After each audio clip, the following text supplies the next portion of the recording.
Do the delays make you doubt everything? Do you fear your connection isn't real or that your twin flame will never come back just because it's taking that bit longer?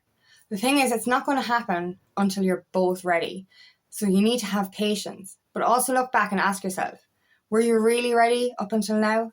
My name is Angela Cleary. I'm a feminine empowerment coach. I specialise in healing after narcissistic abuse, and I also offer twin flame and spiritual guidance.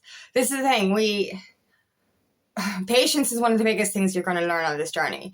It really is. Divine timing is massive here. And like, we can think, I was ready. Or you can see somebody getting into union and we're like, or compare your journey to somebody else's and you're like, what's going on here? Why am I not in union? Why is it taking so long? And this can make us doubt. This, like, you know, this bipolar energy. It's like 1 minute you're like in this high energy, you're in healing mode, you're feeling empowered and you're trusting and you're remembering all the soul side of the connection and you're connecting in dreams and you're remembering how you met and you're like, oh, this is so real. And then you kind of see somebody else getting into union, or you see something else here and you're like, what the fuck, like, you know, why isn't it happening? Maybe it's not supposed to happen. Am I supposed to call in a soulmate? Are they even my twin flame? You know, and there's like all this shit starts bombarding in and you're like, what the fuck? Like, you know, I've done the work. Why aren't we together? And, you know, you have to kind of look back and ask yourself over the time that you've known your twin flame or known you are a twin flame, even before you meet your twin flame physically. You should ask yourself, were you really ready? Like, I've said this before, right? I met my twin flame 2 years ago, and prior to meeting him, I had done spiritual awakening. I had done it. I did it yesterday. No, I was doing it. I was on the process of awakening. But like, I had a catalyst experience to trigger me, and I realized I was twin flame back in 2018, 2019. I started to do all the research. I started to do all the inner work, and I was like, really, really after going through so many dark nights of the soul, and I was like, yeah, I'm ready for this shit. And I met my twin flame, and then all the shit hit the fan, and again, all the triggers come up, and everything, heart awakenings, more dark nights of the soul, and I was like, shit, I thought I had this stuff done, but I had more to do. And like, we've been up and down for the last 2 years, you know, back and forth, all this stuff. And, you know, every time I go back into a healing section, like, you know, I'd be up and down, but when I'm on up and I'm like, I'm feeling good, I'm feeling empowered, I'm ready for union. And I really do feel like I'm ready for union. And then it doesn't happen, and separation takes a little bit longer, and I'm like, oh, what the fuck's going on here? And then I go back into doubt. And like, the same thing happened to me last week, and I was like, back in the energy of, what the fuck? Like, am I wrong? Is this ever going to happen? Do I call in a soulmate? All this shit coming in, and I was like, you know, what if he's not even my twin flame? And then I start remembering all the stuff back from when we met, and I realized I was nowhere near ready. Because like, look, I started my awakening back in 2018. Between 21 and 23, I had a major relapse.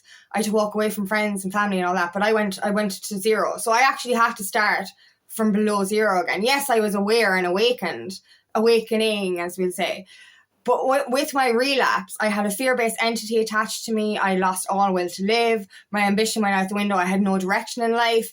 And my health and my mental and physical health had deteriorated. So I actually, from 21 to 23, I went down. So from 23 onwards, I started from a blank slate again, completely blank slate. And only a year after I started from the blank slate did I meet my twin flame. And a year is not enough time to fucking actually say, oh, I'm ready for union. I wasn't ready, not in the slightest. And I thought I was. But now I look back on 2 years ago and I'm like, whoa, no. I was nowhere near ready. And when I think about it, even up to 2 months ago, I wasn't even ready. And every time we go through a high, we're like, but I'm ready. But then we go through a low and we're like, I'm not fucking ready. And this is the thing, like, you know, what I notice, and this is what I'm going to call it, for both masculine and feminine, right? It's teenage girl energy. If you're still in teenage girl energy, whether you're the divine masculine or the divine feminine, or whether you're male or female or whatever it is, if you're still in teenage girl energy, then you're not fucking ready. So I look back up when I met my twin flame, teenage girl energy. And every time I go through an up, I'm like, empowered woman. I'm so strong, divine feminine. And then we go back down to teenage girl energy. And we go up to woman, down to teenage girl. And it's like this up and down, this yo-yo effect, whatever you want to call it. And like, I have to look back and measure the last 2 years, and I'm like, teenage girl, I was a teenage girl there. Yeah, I was pretty much a teenage girl throughout all that. And it was only 2 months ago that I actually, I was still in teenage girl mode, but I chose to do a divine feminine empowered decision, and I set a boundary. You know, and I didn't want to repeat another pattern. But when the repercussions of that put me back into teenage girl mode, and I was low vibration again, my heart was broken, and I was in a terrible state for over a month. But then I came out of that and I came back into empowered mode. But the only way I'm going to know is if I'm no longer into teenage girl energy, is when he comes back again. Like, when he comes back, am I going to go back into, oh my God, yay, oh my God, he's texted me, oh my God, boundaries go out the window, let's just get together. Then I'm not fucking ready. But when he comes back, if I still maintain the boundary that I set, that means I'm in empowered energy. But I won't know that until he comes back, because I don't know if I'm ready or not. I feel ready. I feel very ready. But I have to remain strong and remain set in my boundaries. So when he comes back, I have to say, I deserve better. I deserve respect. I deserve this. Instead of going, I can't wait to see you. Let's just see each other. Do you know what I mean? So, like, we have to start to ask ourselves these questions. Am I really ready? Or am I in teenage girl mode? And as I said, this is for both male and female. Are you in teenage girl mode? Are you getting a text message from them and going, oh my God, oh my God, oh my God, and then not actually doing the healing in between? Do you know, like, literally you're getting a text message and then they don't text you back, and then you're like, why are they ghosting me? Oh my God, I'm so sad. Oh my God, my insecurities. Do you know what I mean? Sorry, I'm imitating my own teenage girl mode. Do you know what I mean? And it's just like, literally, you're like, you go from being, oh my God, onto, oh my God. Do you know what I mean? In the space of what? A day or two, because they text you and then they stop texting you and you're like, oh my God. But this is all to show you something. Every contact initiates and activates another round of healing. But if you continue in the same loop, as in your teenage girl loop, as we'll call it, you're never going to break the loop, break the cycle. Do you know what I mean? Like, I went back into teenage girl loop the last time I was in contact with my twin flame, and he said all the same words again. I'll try. I don't have time. And all this kind of same words, same energy. And initially when I heard says the word try, I was like, he said it again. And I'm like, no, it's fine. I just want to see him. You know what I mean? I'm in teenage girl mood. And then I was like, he repeated the same thing again in the next message. It's like, I don't have time. I was like, literally, I'm not doing this again. I am not doing this again.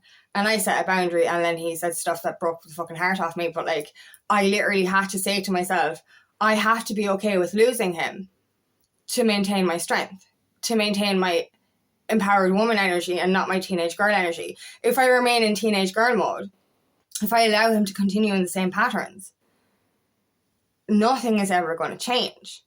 Nothing is ever going to change. So I had to potentially sacrifice my connection in order to heal my shit. And that's effectively it. I had to say to myself, you have two choices here. Repeat the same pattern, go around in the same loops, allow yourself to be disrespected whilst also disrespecting yourself. Remain in teenage girl mode, or set a fucking boundary, respect yourself, and empower yourself.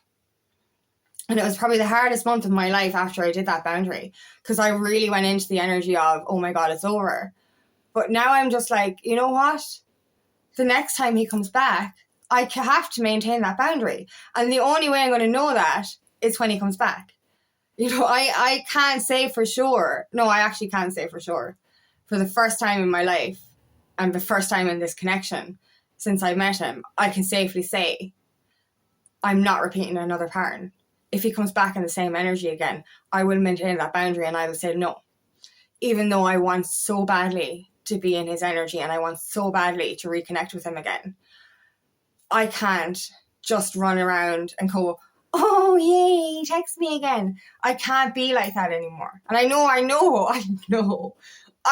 I am. And I do know that when he comes back, I'm going to be like, oh my God, and the teenage girl mode will come back in. So I will have to literally not respond to his text message until I literally have got back on my empowered woman energy. I cannot respond to him in teenage girl mode ever again. So I will have to take a beat and just say, okay, this is exciting, but you're a strong, empowered woman and you deserve respect. Do you know what I mean? So I would have to maintain the strong energy the next time he responds. But we have to start being aware of this. Ask yourself these questions. Are the patterns repeating? Are you going into teenage girl mode every time you get contact? And are you going into teenage insecurity mode when you get no contact or when they ghost you again? This is so important. Like we keep wondering why they ghost. We keep wondering why everything keeps changing or nothing ever changes. And we keep wondering why they're treating you this way. They're meant to. Like I said this before, you made a deal with them before you reincarnated and said, hey, please trigger the fuck out of me so I can heal my wounds, and I'll trigger the fuck out of you so you can heal your wounds. We made this deal. They're supposed to ghost you. They're supposed to trigger you so that you eventually come out of teenage girl mode. And you're going to be sick of me saying teenage girl mode, but we're all in it. And you would ask yourself, I remember sitting here one day asking myself, is he ever going to grow up? Like, is he ever going to mature? Is he ever going to actually stop being avoidant? And I was like, well, if I want him to stop acting like a teenage boy, I have to stop acting like a teenage girl. And I continued to act like a teenage girl. So he continued to act like a teenage boy. Do you know what I mean? So like literally I have to start acting like a fucking woman. A mature, divine feminine rather than a fucking teenage girl. Do you know what I mean? So I literally had to set that boundary. But I have to maintain that fucking boundary. That's the scary part. I still haven't got there yet. But you know what I mean? But I had to break the loop. I had to break the cycle. A fucking year ago, I said the same things to my twin flame. I actually did say these things to my twin flame, right? And he's like, oh, I'll change. A year fucking later, I'm saying the same fucking thing because the pattern kept repeating for another fucking year, because even though I said the things, I still allowed for my boundary to break. Do you know what I mean? So I went into empowered mode. And then I went back into teenage girl mode for a fucking year. Another year. I had a choice last year to do the right thing and not go back into teenage girl mode. But I did. And I do wonder, like, if I had have maintained my boundary last year, we could fucking probably be in union now. Because, I know it wouldn't have, but like, because I wasn't ready. But effectively, if I'd have chose to stick to my boundary last year, things would be different now because I would have maintained my empowered energy. But another year had to go by of the fucking cycle continuing until I saw another repeated pattern and I was like, I'm going to just let this happen because I want to see you. And then I was like, no, Angela, you can't fucking let it happen again. So literally I have to be willing to sacrifice a meeting with him, a meet up with him in order to maintain my boundaries. And that would have to happen next time as well. Like, if he comes back and I go back into teenage girl mode, how long is it going to fucking be before I end up back in empowered mode again? Do you know what I mean? So I have to stay strong in my boundary and stay strong in knowing what I deserve.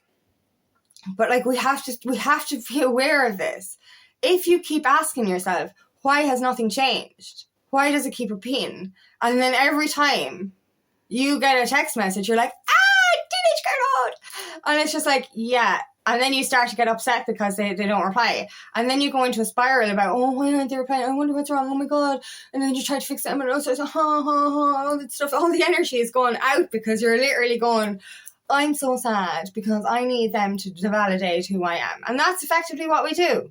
We're literally going, if you tell me I'm lovely, I'll be fine. I don't need to heal my shit because you're going to say I'm pretty. Do you know what I mean? That's effectively what we're doing in teenage girl mode. It's like, I don't have to heal anything. My worth is based on your words. So when I get a text message, I feel worthy. That's not how it fucking works. We need to maintain our worthiness before they respond, or, in spite of them responding. So you have to literally become sovereign and whole on your own. Know that your worth is not based on a text message. Your worth is not based on their contact. Your worth is based on how you feel about yourself. And if you feel good about yourself, they're going to feel good about you. But if you feel unworthy, they're not going to see that. And they're going, it's a constant loop. It's just going to happen again and again. Nothing will ever change if you don't change. So it's time to set boundaries. It's time to choose yourself. And it's time to respect yourself. Because they won't respect you if you don't respect yourself. If you keep allowing the same behavior, they're allowing the same cycle to repeat. Nothing's going to change. The whole objective of separation is to heal your fucking shit. If we're not healing our shit in the middle of separation, we're not going to get back into union. And you can be in the whole I'm healing my shit energy, but if they come back and you go back to teenage girl mode, you haven't healed your fucking shit effectively. And that's the way I was for the last 2 years, is I was repeating a loop over and over again. And as I said, 1 year ago, I spoke my truth. I wanted some boundaries. I was like, you need to start to treat me with respect. And he's like, yeah, of course, yeah. And then I did the whole teenage girl mode again. I broke my fucking boundary and we went through the same shit over again for another fucking year. Do you know what I mean? So I had to really stand my ground and choose myself. So you have to understand this whole thing about patience is like, not only are we being patient because it's going to be as long as it takes, as long as we heal, but you have to understand you weren't ready before. And are you ready now? The only way to see that is if you maintain your boundaries. And that's the way I see it. I'm ready now. I'm fucking ready. And I plan to maintain my boundary. But I know for the first couple of seconds when he texts me again, I will go into teenage girl mode. I know I will. I fucking know I will. But once I don't stay there and I come back into my divine feminine mode straight away and maintain my boundary and maintain my self-respect, then things will change. But if I actually revert back into teenage girl mode and stay there, then the cycle will repeat again. So this is what we have to do. Set the boundary, but maintain the boundary. Drop the teenage girl mode energy by healing our shit. Gain our self-respect, our self-worth by doing that healing. And stop looking outside ourselves for that validation. Because if we continue to revert back to teenage girl mode every time that they text us, the pattern will repeat. You will go back into unworthiness mode, then you'll go back into teenage girl mode, then you'll go back into unworthiness mode, and it will just continue that way until you actually change something. The only time things will change is if you change them. You know what I mean? And you have to change something in order to, like, it's doing the same thing over and over again and expecting a different result is the definition of insanity. Einstein said that. So remember that shit. If you keep doing the same shit over and over again, you will keep getting the same result. Nothing will ever change. So it's time to put yourself first, set your boundaries, do your healing, and have patience. Just because it hasn't happened yet doesn't mean it's not going to happen. It just means you're not ready, or you weren't ready. And that's the thing. I think that's one of the things that I really have to register this week, is just because it hasn't happened, I shouldn't revert back into the energy of, oh, he's not my twin flame, or maybe I have to call it, all this stuff, all this energy of doubt and fear, because my journey is a bit delayed. But I look back on the 2 years that I've known him. I look back on my energy over the last 2 years and I'm like, no, that was major and majority teenage girl mode. I have to move forward and continue to move forward in divine feminine energy, empowered woman energy, in order for things to change. So no, I wasn't ready. I wasn't ready 2 months ago. I wasn't ready a fucking month ago. I'm ready now once I maintain my boundary. So I have to understand that just because it hasn't happened yet doesn't mean it's not going to happen. We sometimes think we've failed if something is delayed. Or, it's like, oh, it should have happened yesterday. No, it shouldn't. It's divine timing. The timing is fluid. It will only happen when it's supposed to happen. It will only happen when you're both ready. So ask yourself this question. Have I actually been ready? Or have I been in teenage girl mode? So thank you so much for listening today, and I really hope this resonates. If it does, please like and share. Please subscribe to my channel so I can reach as many people as possible. If you'd like help on your journey, please book me for a free discovery call today. Love nothing more than to help you on your path. Also, I have another channel called Aligning with Angie, where I share a guided meditation every week. The info for that is in the description box. And I'm also hosting a free feminine empowerment workshop on Wednesday, the 13th of May at 6 p.m. Ireland UK time, for us ladies to get together, support each other, and heal and grow together. So if you want information for that, please comment below.